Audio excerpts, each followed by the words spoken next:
Okay, I'll call this special meeting of council for May 7th, 2021 to order at 1:30 p.m. And the agenda is very simple, so I'll just ask for a quick motion from Councillor Moore that we approve the agenda for today's meeting, which is one delegation from Andy and Tony with Atrium Coal. I will make that motion, Mayor Snodgrass. Thank you. Council, all in favor? Carried. Away we go. So Andy and Tony, I want to thank you for requesting to come and meet with the town of High River and go through, basically just to kind of clarify each other's positions and concerns. And so I'll kind of hand it over to you, Andy, first, and Tony, you can go through your thing, and then we'll kind of state where we're at with it, and then just basically open it up for discussion with questions with everybody. So the floor is yours, Andy. Thank you, Mayor Snodgrass, and thanks to the councillors of High River, and thank you to the community that's joined us today. So my name's Andy Caruso. I'm the CEO and Managing Director of Atrium Coal, and I'm joined by my colleague, Tony Morrow, who's our Chief Development Officer. And we're both based in Calgary. I came to Canada in January and weathered the end of the first winter and very happily settled in Calgary with my family. So I guess firstly, want to first and foremost, we understand that you and the community are concerned, and it's right, we'd say responsible for people to worry about things that could negatively impact their families, their livelihoods, the community, and the environment. So we're here for that reason today. We're here to listen to you, to hear your questions, hear your concerns, and it's only right that we hear those tough questions that many Albertans have been asking. So we had a letter from Mayor Snodgrass to the Alberta municipalities about the importance of protecting the environment and the watersheds and landscape around the eastern slopes. Now look, we agree, we live here, our staff lives here as well. And we know that outdoor life is central to the people of High River. So, many of you enjoy opportunities around fishing, camping, cycling, and any other outdoor pursuits. So we understand that, we acknowledge that, and those things certainly need to be protected. So we want to go through just a brief presentation today, give you some perspectives, some insights on where we're at. Atrium is looking to develop ELAM project, and it's in the early stages. We've done exploration over the last 3 years, and we're now going through studies to look at what a potential development could look like. But we're proud of what we've done in terms of our approach to our exploration, and it's about protection, it's about environmental stewardship. So we'll talk a bit more about that now, and we'll share a brief presentation, and perhaps, Mayor, we can hold questions to the end, or is that what you'd like to do? Yeah, perfect. Okay. All right, so I'm going to ask Tony if you'd share our presentation, and then I'll just expand on a few of those points and invite Tony to speak as well throughout the course of the presentation. So thank you. So let's just go to the second page just to emphasize who Atrium Coal is. We see ourselves as a responsible mineral developer of metallurgical or steelmaking coal in both Alberta and British Columbia. We came to Alberta about 3 years ago in 2018. Prior to that, we've been exploring in British Columbia for steelmaking coal as well.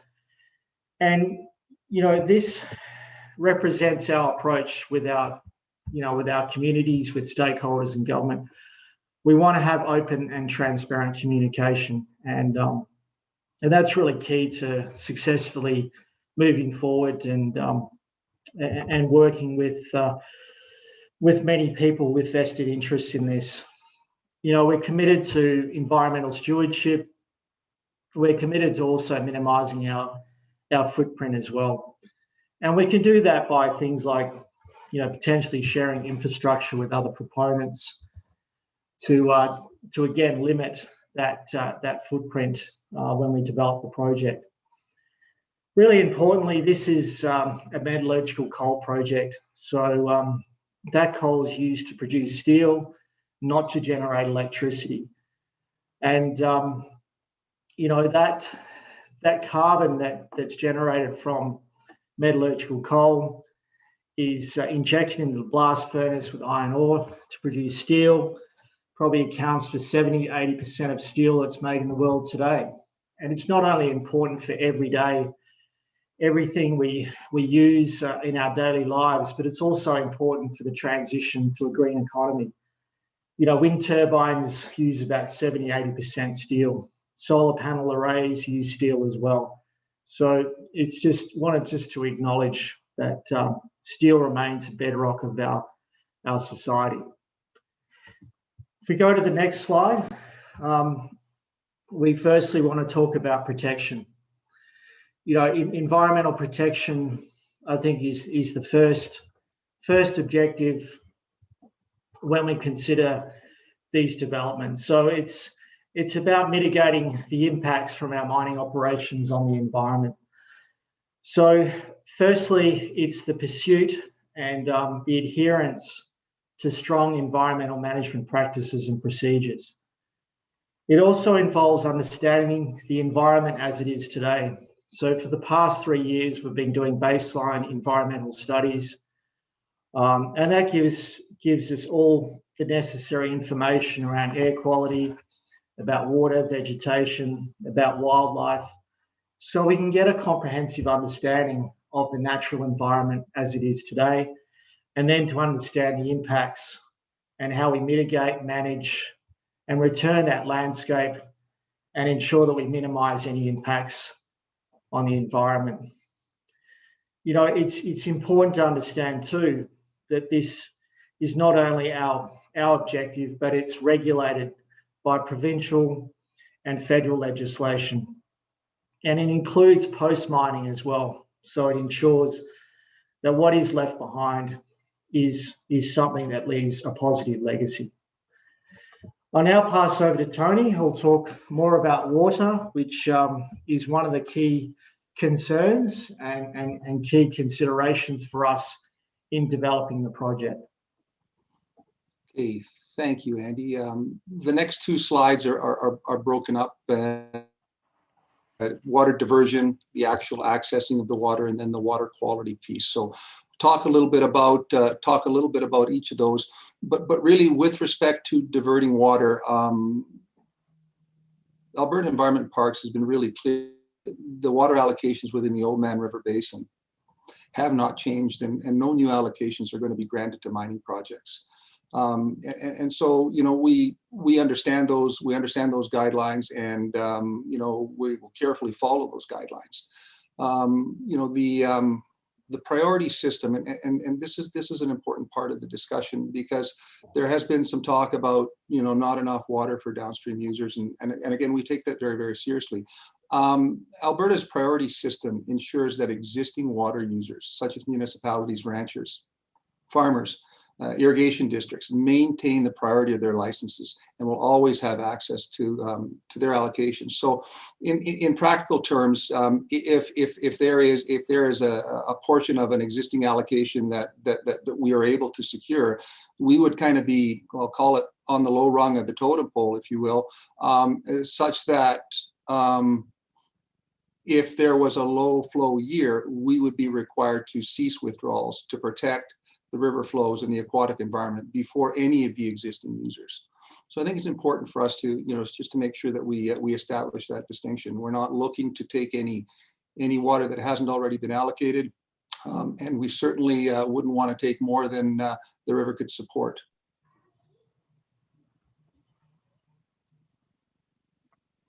Right. Well, we know that this is an important aspect, and if we prefer to have the questions at the end, we're more than happy to talk a little bit more about diversion and allocations. So, and let's talk about the water quality piece now. And again, we do take, as Andy pointed out, we do take protection and conservation, very seriously. There's the buzzword and the key term is selenium.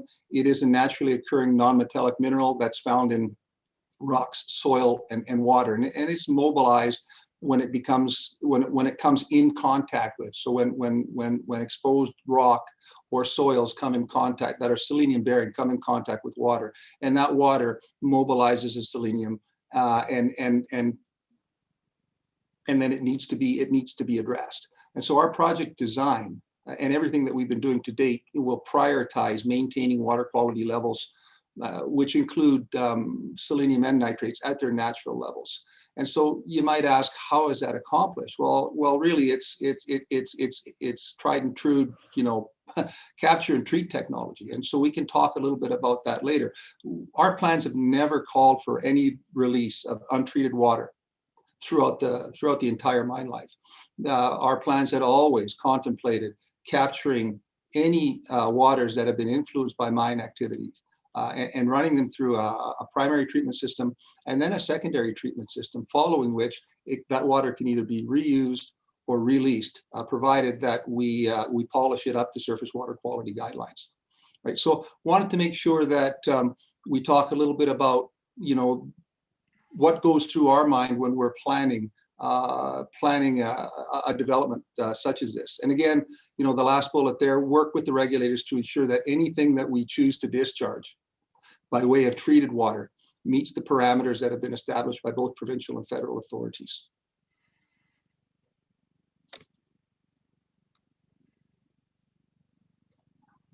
I'm going to turn this back over to Andy to talk a little bit about land use. Okay, there's been also as much discussion about water as there had been about land use and what happens to the landscape during and after mining has completed. So, as part of our approach as a responsible mineral developer, our planning starts now with looking at what the habitat will look like after the completion of mining. So whilst the mine has a 25, 30-year mine life, it's about supporting sustainable multi-generational land use. So in planning the mine, we have the end in mind. So that means leaving a rehabilitated site that does not look out of place with the surrounding natural landscape. And it's important that we incorporate all the stakeholder, all the community, and all the Indigenous knowledge in terms of planning out the phases of the mining life cycle, and also what the terrain, what the landscape looks like, and how it can be used for commercial, recreational, and any other purpose at the end of mine life. So what we wanted to show you is a representation of how we see the ELAM project evolving as a landscape over time. Tony? Yes, thanks, Andy. And really, we're at the start of the process. So part and parcel of our thinking about what the end could look like is balancing some of the concerns that we've already heard, which is ability to graze, wildlife habitat for ungulates, the potential for even a wetland. And so, in our preliminary planning, we've factored all those in, recognizing that we've got a lot of conversations to have with people about, things like density of trees, and particularly whether it be a natural white bark pine stand or a limber pine stand. We will have the topography and we'll have the elevations to support thriving stands of these species. On a quick video loop, and I'm happy to play it again. It's only 11 seconds, but it'll show you kind of before, during, and after.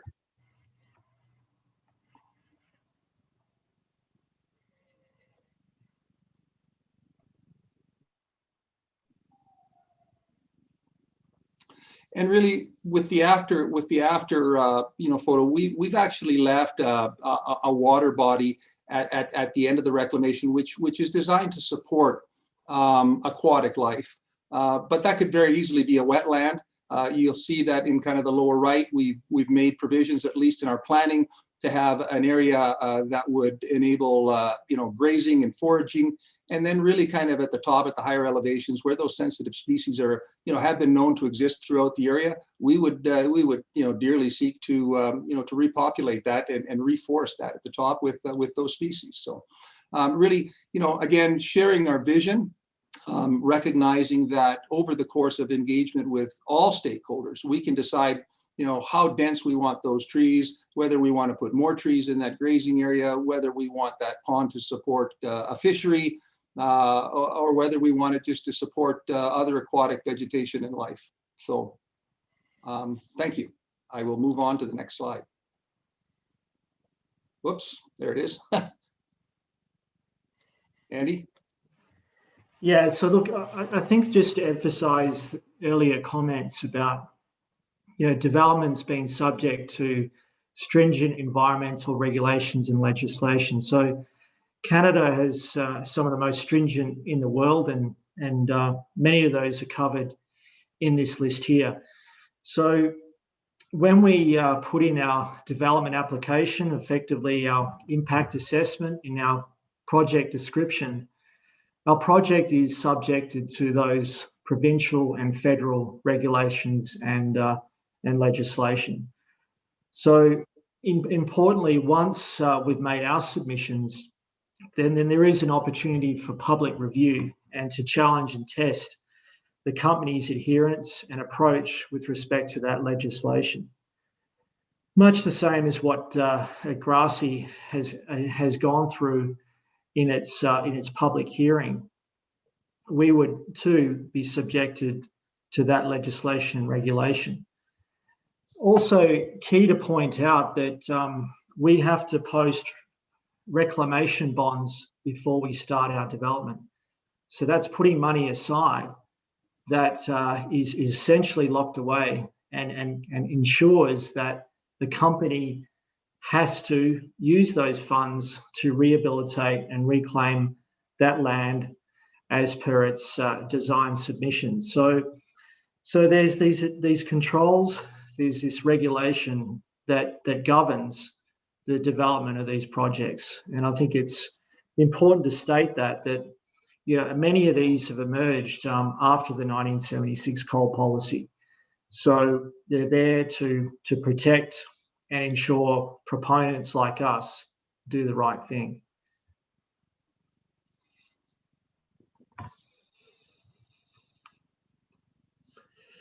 So we've talked about protection, and the question comes, okay, is it worth it? Is it worth the risk? Is it worth what we're doing, and how does it benefit Albertans? And there's been discussion and debate, and frankly, some information that's been put out in the public domain that isn't correct. So, on the basis that, we can protect and do everything we say, we think there is meaningful economic benefit for Albertans in what we're doing. Our current plans see that for that 25, 30-year lifespan, that we would create around 400 to 500 permanent employment opportunities at our mine. And people talk of multiplier effects of 4 to 5 times, so potentially 1,200, 1,500 people with long-term sustainable employment. The royalties are structured for the same as any mineral development in Alberta, and they're not 1%. Over the life of the project, it's more like 10%. There's also an annual operating spend, there's contracting, there's other local businesses and other community beneficiaries of our project, as well as taxation, income and property, as well as corporate tax. So the net economic benefit of this project will run into the billions of dollars. So with that, Mayor, we're happy to stop, to pause, to answer questions, and again, appreciate the opportunity today. Thanks very much, Andy. Tony's perfect, thanks. I think if you guys are okay with it, maybe I'll just kind of go through where we're at with all of this.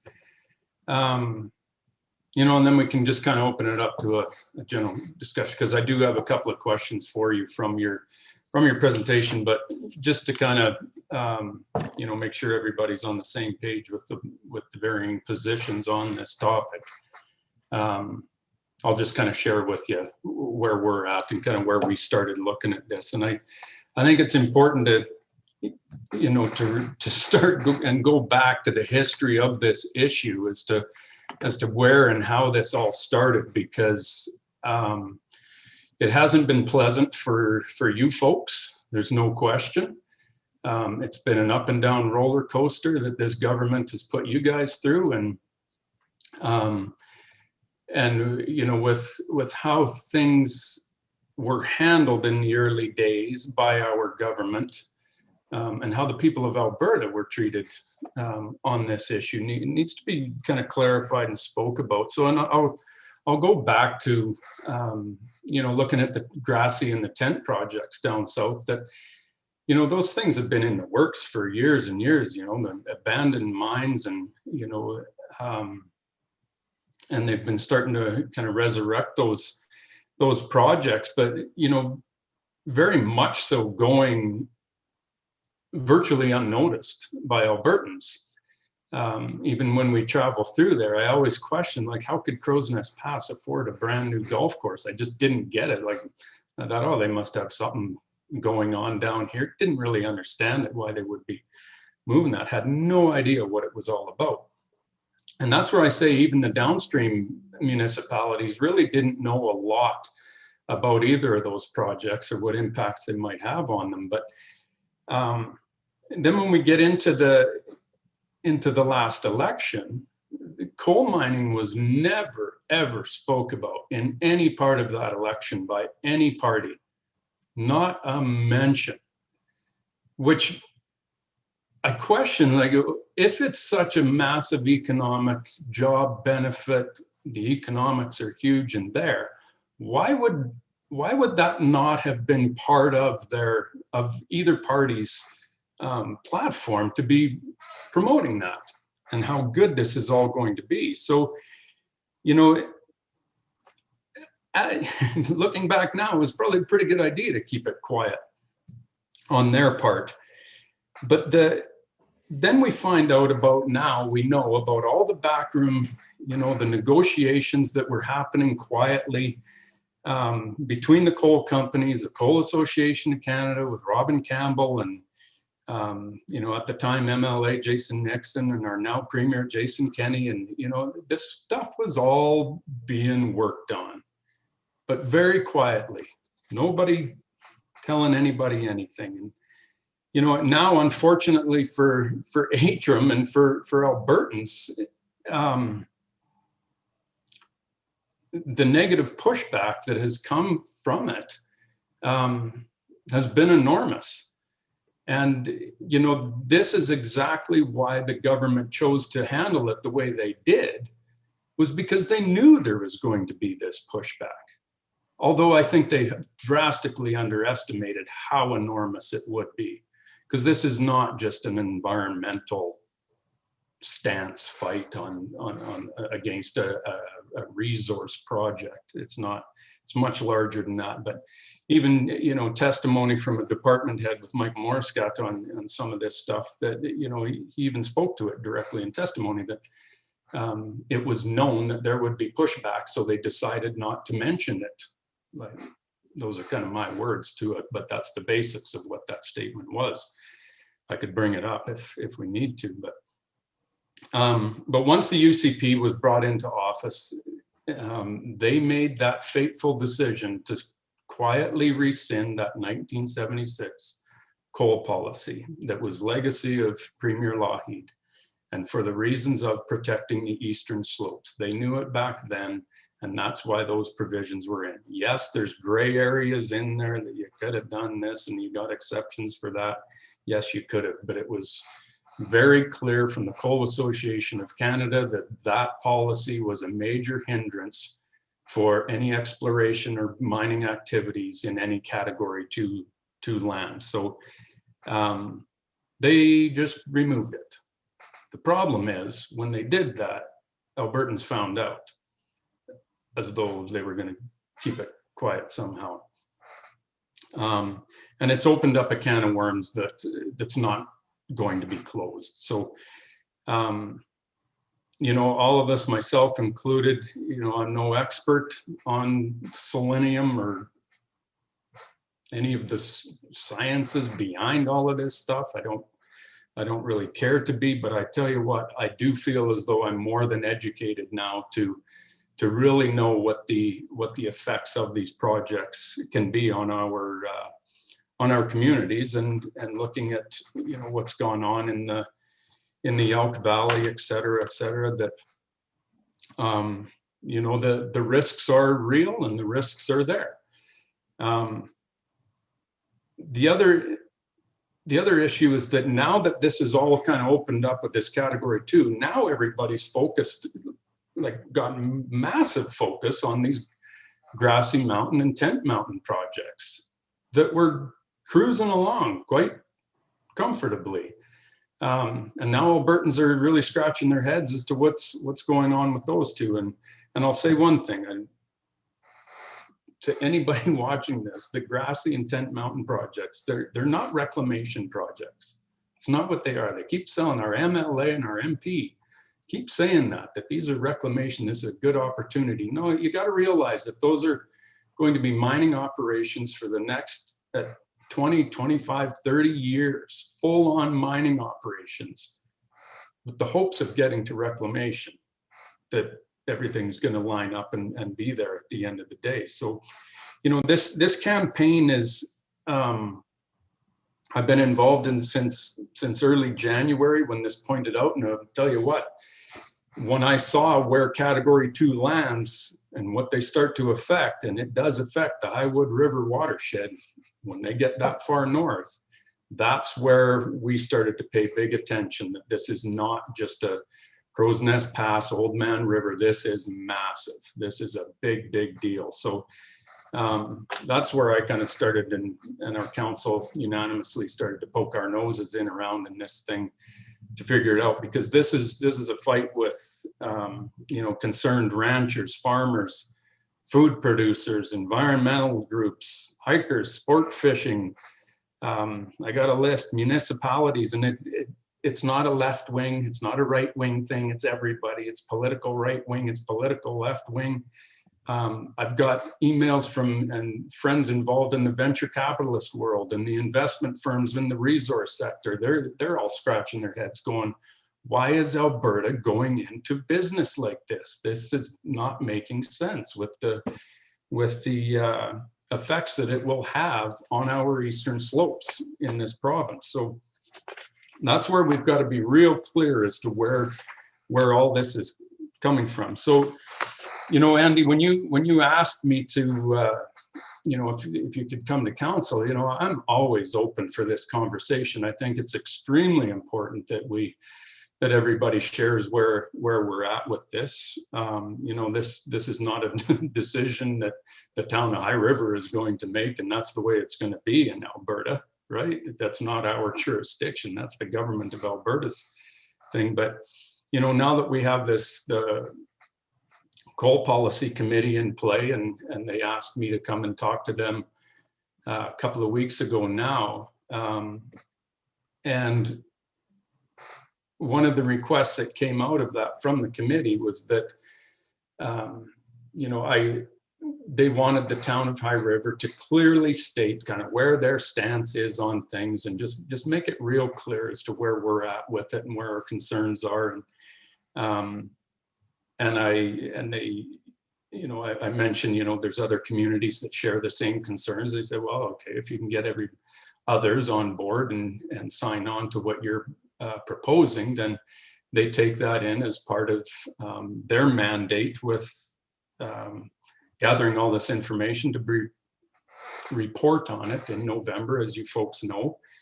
So that's what I'll share with you. Our council has discussed this and we're clear on it, and I'll share where we're going to take this and what we're going to deliver to these other communities, asking for their support on it. And you know, and this will be presented back in the coming months back to the committee, and they'll make their they'll use that as part of their report, I guess, going back to Minister Sonia Savage, who is going to have some decisions to make once that report is back. So the first thing, you know, there's 3 items that we're going to be very clear on Andy and Tony. And number one, you know, number one is no further coal exploration or development will be permitted on the eastern slopes of Alberta, period. Number 2 states that existing coal mining operations in the Hinton and Grand Cache areas will be permitted to retire gracefully. It's only respectful that those operating now can, you know, it'd be unfair to just cannonball them and shut them down. But, and then the last point is that, you know, the reclamation of lands disturbed by coal exploration activities on coal exploration permits issued prior to February 8th, 2021 must be reclaimed no later than December 31st, 2025. And so I'll give you a little, you know, just basic rationale as to where we're at. Number one is the inherent value of our eastern slopes. To us and to Albertans, it only exists if that landscape remains intact. It's just that important to us. The headwaters and the landscapes of the eastern slopes are critical to the future of our province, our communities, ag producers, food production, tourism, recreation, sport fishing and hunting, the list goes on, but all of these rely on our landscapes and watersheds producing fresh, clean water and remaining intact. On the economics of things, you know, this is where it gets tough, because I understand it with, you know, especially those in the past that are, you know, looking forward to their, you know, employment that's closer to home, possibly larger wages, et cetera. And, you know, this is where the conversation does get tough, was when you start talking about direct impacts to human beings. But at the end of the day, no amount of jobs or money created by coal exploration or development can offset the negative effects to the environment or human and animal health. If our watersheds are contaminated by this, there's no going back. If there's and I'll be very clear, Andy, I do not have a whole bunch of trust in our AER or our government right now to enforce these stringent regulations. I'm a long ways away from that. There's the past actions, et cetera, which, you know, I'll bring one point, you know, and that's kind of where that ends. So I'll bring one point, Tony, back to one of the points that you made as far as water allocations. And I know that Minister Nixon is now saying that there's not going to be any water allocations. Well, that's not quite where this started off. And I'll just share my screen here, because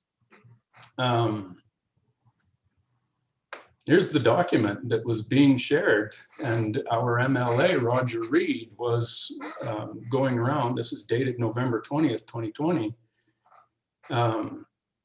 And our MLA was promoting this down south as to, here's the allocation changes to the Old Man River Water, Old Man River Basin Water Allocation Order.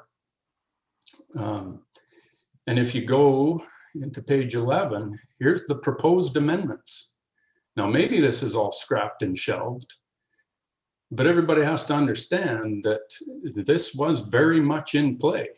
And replacing specific water volume limits for irrigation, industrial, and other purposes with one overall, and recognizing the need for sustainable water use by setting aside 20% of the original order volume for aquatic environmental needs. Cool. But the rationale allowing market forces to drive water use, activity, and innovation in the area frees up previously reserved water by removing sector-specific limits, allowing expanded economic opportunities. Sorry, guys, but I can only suggest that that means the water needed for coal mining. And, so that's where, I just wanted to point that out, Tony. I don't want to get in a great big huge debate because that, this is Minister Nixon stuff, but this is the kind of thing that's, just the red flags are flying all over the place with lots of this stuff, Tony. And they should be. Craig, I've lived here for most of my life. I've fished the Highwood. I've fished the upper reaches. I mean, it's my backyard too.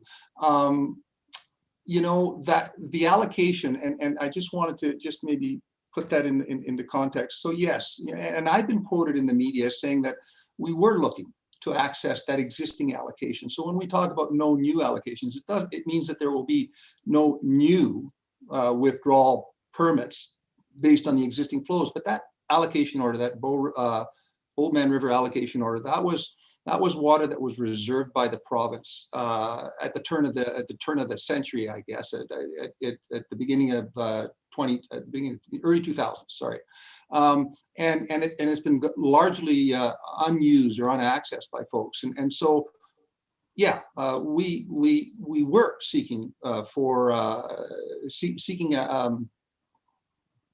I guess a different definition of what those buckets could be, recognizing that our use would be short term.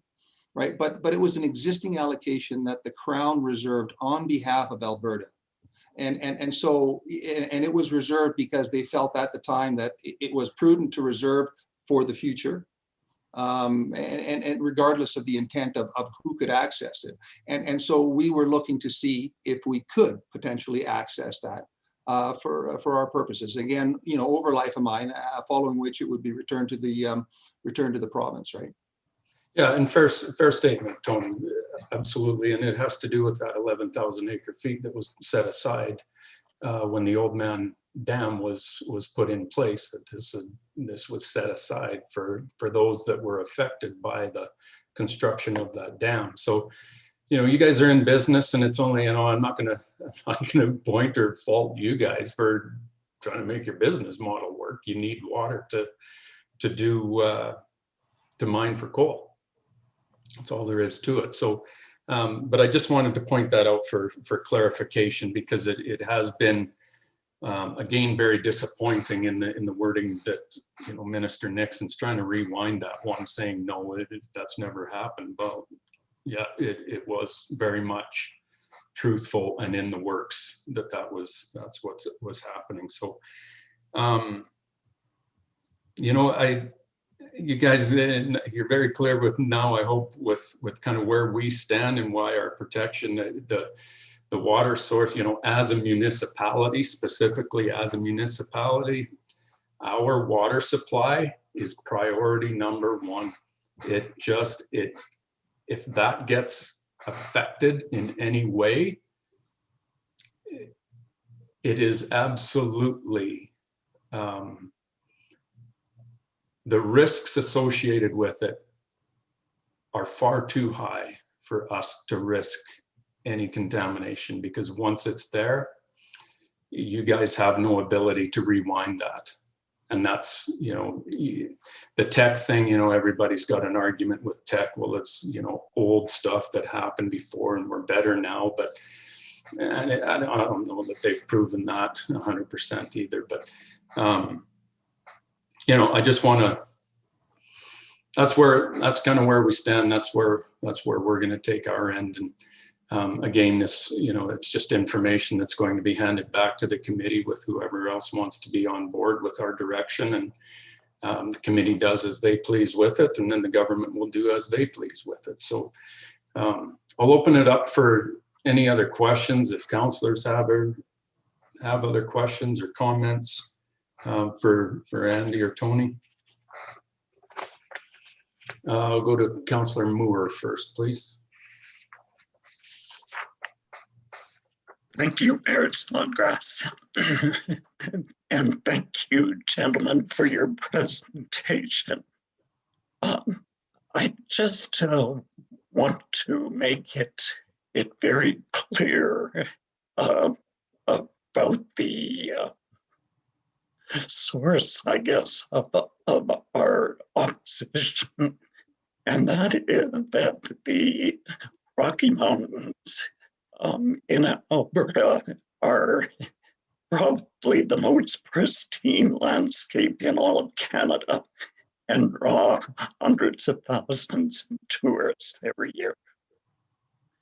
The other thing is that Alberta has a very small percentage of the total water supply of all of Canada.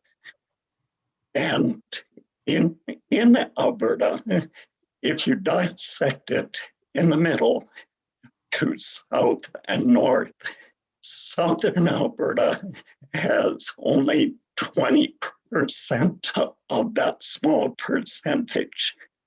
And northern Alberta has 80% of the water supply. And we've got 80% of the population of Alberta is living in southern Alberta. So it just, and the other thing that is a fact is that 100% of southern Alberta's water supply is coming from the headwaters in the eastern slopes. And that's not only surface water in all of the river basins, but it's also groundwater that can easily be contaminated as well. There's no matter what kind of stringent regulations that you may have overseeing all of these projects, they are never foolproof. And it's been proven in the past that nobody is very stringent at cleaning up their mess after the project is done. So we're just an example. We have a regional landfill that is partnered by 6 different municipalities.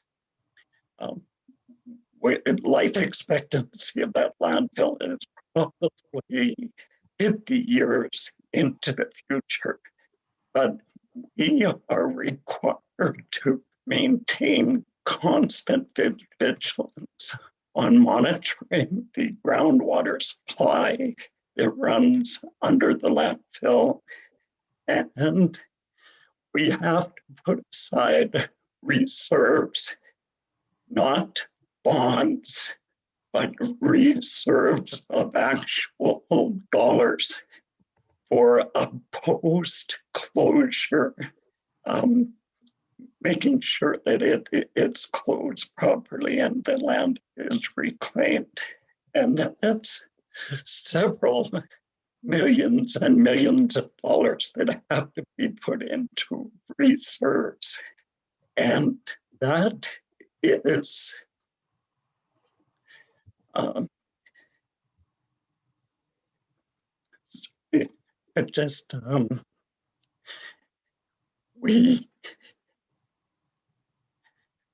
we also, after that post-closure cleanup, and that's only on one quarter section of land. And we have to have a 25-year monitoring process after that closure is accomplished. So it's millions and millions and millions of dollars.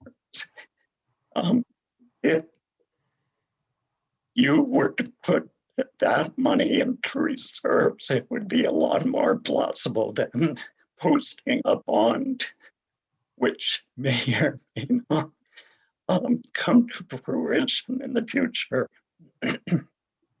There's a lot of things that are very concerning on anything to do with the eastern slopes. And so it's no matter how much you say you're going to do, it just is not even feasible. We in Southern Alberta are not allowed to have any more water issued because they had to, for sustainability of our region, we do not have the water supply to last for the proposed population growth in there. So we're restricted on what we can do as far as water. And any amount that the Crown is getting back from unused licenses, because the whole system in Southern Alberta was already over allocated with license applications, and that includes the Crown portion of it. So we don't really have enough water to last us for any sustainable amount of time, and are totally depending on our eastern slope water supply. If anything happened to that in any way contaminated, then all of the population of Southern Alberta would be at risk.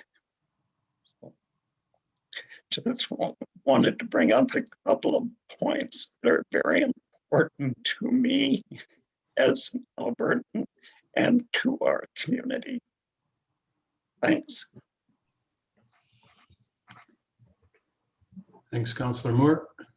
I'll go to Councillor Masterman, who's next. Yeah, thanks, Mayor Snodgrass, and thanks, Tony and Andy, for your presentations. And I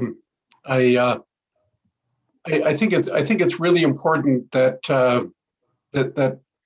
that you realize, and I think you do realize this. And Tony, you have some experience fly fishing that area. You would hopefully have some understanding and appreciation of what a sacred area that is to so many people.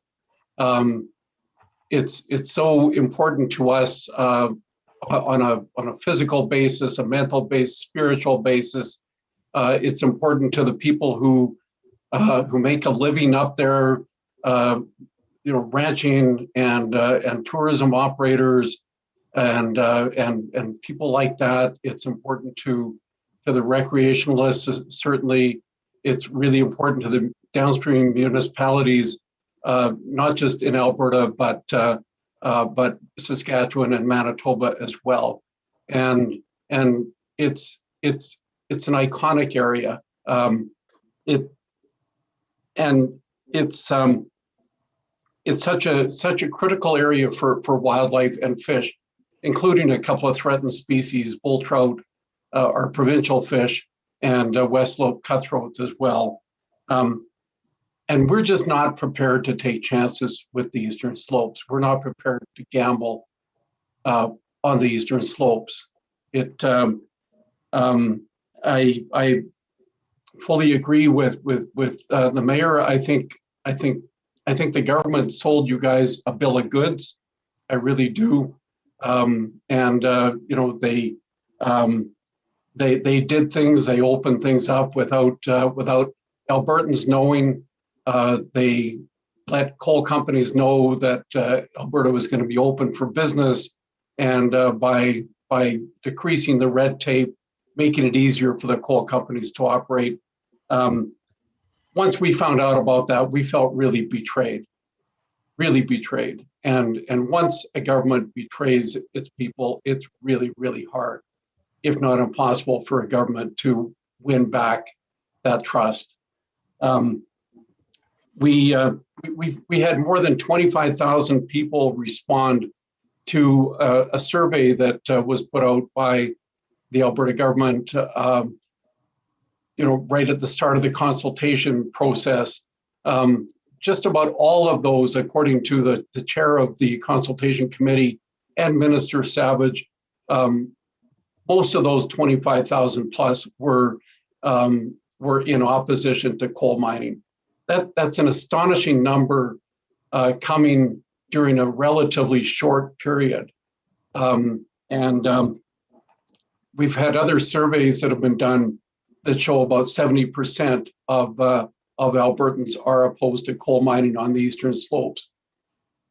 At least 31 Alberta municipalities, starting with us, High River, back in January, have written some kind of letters of concern to the Alberta government, indicating our concerns or our opposition to coal mining. Those 31 municipalities represent about 3.1 million people, and out of an Alberta population of about 4.4 million. It's so far I'm aware of one, maybe two municipalities in our constituency of McLeod, Livingston, and southwestern Alberta that are in favor of coal mining. One of them is the municipality of Crowsnest Pass, as you're well aware, which basically is supporting this on the basis of jobs, high-paying coal mining jobs, and also, they got a very good gift of millions of dollars from a coal company for their golf clubhouse. But I'm not saying that out of jealousy or anything like that. I'm just pointing that out. It was interesting early in this process. I had a conversation with a councillor in the municipality of Crowsnest Pass. Very respectful exchange we had, and he pointed out that Crowsnest Pass needs coal mining to survive, and I just said, I find it hard to believe that you want to pin your future on something that could have such an impact on other parts of your existence. The very reason why people want to live down there, for one, the clean water, the recreation, the landscape, the beauty. As I said, High River was the first municipality. We don't have any mines proposed directly upstream of us in the Highwood watershed, but we definitely have we have Category 2 lands up there, and we certainly have areas that have been mined in decades and decades ago, and so we were very concerned back in January when we jumped into this issue, that we need to show our support for other municipalities who stand to lose if there's a repeat of Teck or some of the experiences in West Central Alberta from coal mines that selenium has poisoned watersheds in the West Central part of Alberta as well. And there's also been bad things happening down in places like Gold Creek, a tributary of the Crow's Nest. With you talked about that there aren't any unplanned releases or releases are seldom planned, and especially when they're untreated. I think it really comes down to, for me, a lot of people, the coal mines, the coal association, governments talk about the need for balance. Let's balance economic benefits and environmental concerns. And it's my experience over many, many years that that when people talk about balancing economics with environmental, what they're really saying is, let's give more weight to economic and let's plan for the best for the environment. And it's, I'm sorry, there's just no, I'm sorry, not sorry. There's just no guarantee that that there won't be. You know, you talked in your presentation about minimizing the environmental footprint. I'm sorry, I'm not wanting to minimize the environmental footprint. I'm wanting to eliminate the possibility of any environmental footprint. And I think that's really important.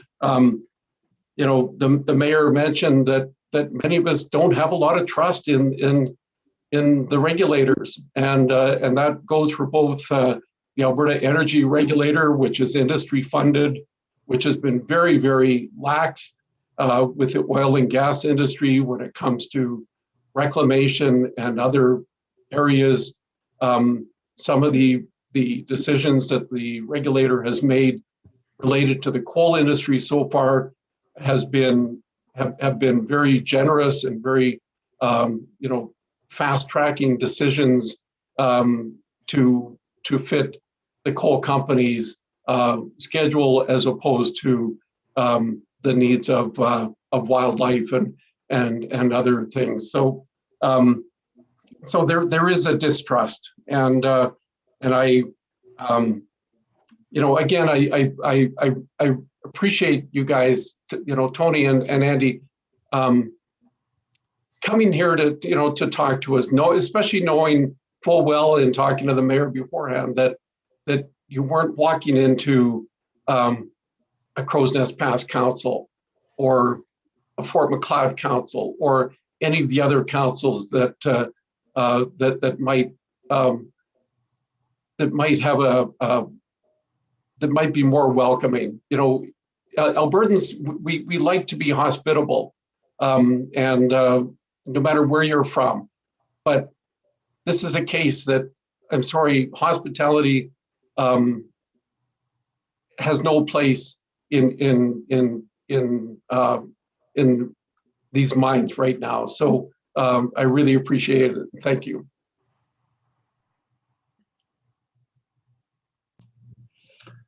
Thanks, Councillor Masterman. Councillor Cooey. Thanks, Mayor Snodgrass, and thanks very much, Andy and Tony. Similar to Councillor Masterman's comments, I really appreciate that you took the initiative to engage this conversation. I think dialogue like this is incredibly important, and I really appreciate that you took that initiative. I just have a question. I know you showed the slides about reclamation and what it looks like and what your company will put into reclamation. You're a 10-year-old company, if I'm correct. You say the lifespan of a mine is average 25 to 30 years. So I'm going to assume you haven't successfully done a reclamation site on a mine as of yet. And please correct me if I'm wrong. And I don't know if you can answer this question, but I'm just curious if you are aware of other mining companies that you feel have done a really successful job of reclamation after they've left a site. Yeah, thanks, Councillor. We've been in existence for around 10 years and successfully rehabilitated our exploration sites across BC and Alberta. So as I said earlier, you know, we are proud of that, and it is consistent with the approach that we'll take to any future development.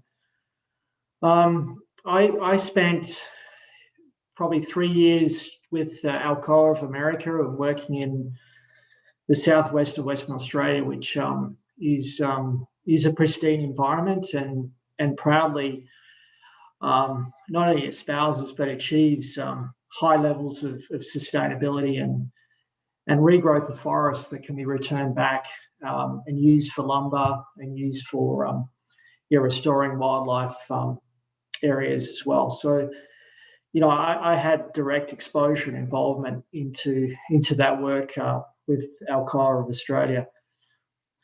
I think increasingly, you know, many responsible mining companies are achieving great things in terms of restoration and reclamation of land. And we don't have any videos or anything to show you now, but there are evidence of that you can see, where that has been successfully deployed. And there's also standards that the Mining Association of Canada, the International Council of Mining and Metals, are now imposing as conditions of involvement and association with those groups that companies must adhere to. So the industry is very, very, very clear on its sustainability and livelihood is going to be dependent on its ability to demonstrate to communities and to stakeholders that they can successfully reclaim and rehabilitate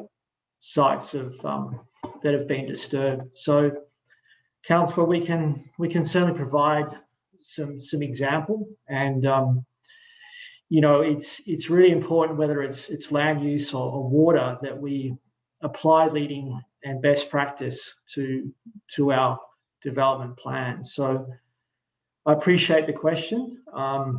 Appreciate too that we as Atrum have not rehabilitated our mine site, but we have directors, we have employees that have been directly involved in that, and we can also learn from great practice globally today. Thanks, Andy. I appreciate your answer. I don't have any further questions from councillors. Andy and Tony, do you have any questions coming back to? Thanks, Mayor Snodgrass and Councillor Cooey and Masterman and Maura. I really appreciate your sentiments and really respect the way you articulated those concerns, which I'm sure many of your constituents share. So we wanted to come here today and just have that open and transparent discussion, talk about our approach to a planned development. We too will make our submission and case to government, to the committee. We don't speak for government, and we can understand the perspectives that have been shared today. But we are committed very much to presenting a case for a sustainable and responsible mining development. We'll be talking to other municipalities like we have spoken to you today on a similar basis with similar themes. And we just really welcome the feedback, because ultimately that can make us, better in our approach. But we appreciate the stance of High River, and, we respect that. And, really thank Mayor Snodgrass and all of you today for the opportunity to at least have this conversation. That's why he's the boss. Well, thanks very much, Andy and Tony as well for being here, and having these difficult conversations. There's absolutely, they're hard to have, but there's nothing more important when you're dealing on issues than to be able to sit down and respectfully listen to each other and ask the hard questions and state the positions that are apparent. So can't thank you enough. Big respect for both of you and Atrum for wanting to come and have this conversation. So Andy, you know how to get a hold of me if you got any other questions, and if you wanted to do this in the future, the door is always open for you. So we'll definitely stay in touch and keep sharing and having these conversations. So very much appreciated, you guys. Yeah, I appreciate everyone's time today, and thanks for listening, and we really appreciate the feedback. It's really important to us. So thank you, and thank you for all who were listening today. So we appreciate everyone's time. Wonderful. Have a great weekend, everyone. Yep. Thank you. You too, Tony. Thanks very much. Thanks, everyone. Yeah. Thank you. Take care. That was the only item on today's agenda. So at that note, I will adjourn the meeting at 2:34 p.m. Thank you very much. And thank you very much to anybody attending, YouTube, et cetera, et cetera. Important conversations. Thank you.